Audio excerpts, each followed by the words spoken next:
day sa Silila, sa back to school. Grabing tao sa baba. Dito sa pikas na hagdanan. Sobrang puno. Grabe din sa dulo. Makapoy kasi sa fourth floor kasi ang room ni Dylan kaya. Anak, pag maakit sa hagdanan no yan. Fourth floor. Ayan. Hanapin mo ang nickel.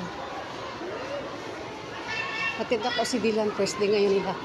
Mag-ano pa man sila ngayon orientation.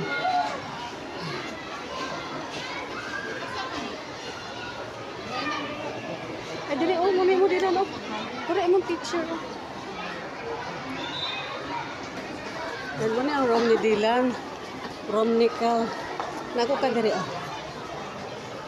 nickel.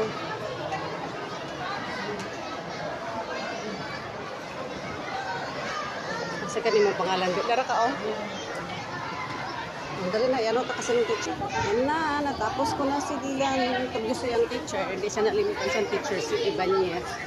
5 PM ilang labasan. So, ako lang si Match P kung 5 PM po sila maglabas kasi siya na lang pasunduin ko rito. Ask ko lang siya. Kaya, ayun. Muna Diyan si Dylan before, third floor sa grade 2 niya. Pero sa grade 3 niya doon sa likod sa gym. Ayan. Ayan. So, baba na ako dyan. Kasi sa fourth floor ang room ni Shandelan sa section ni ka. Kaya baba ako.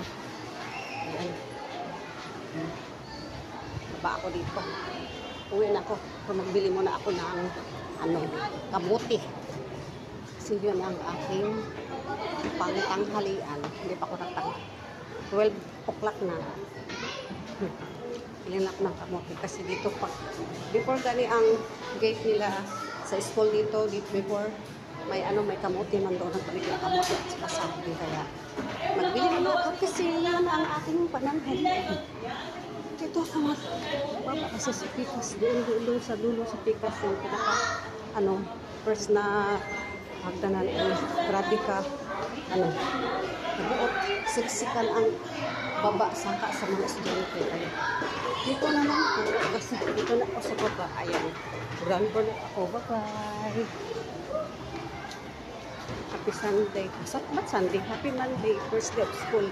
Tapos ko na ang mga estudyante. Bye-bye. Dito na ako. Bye-bye. Love you all.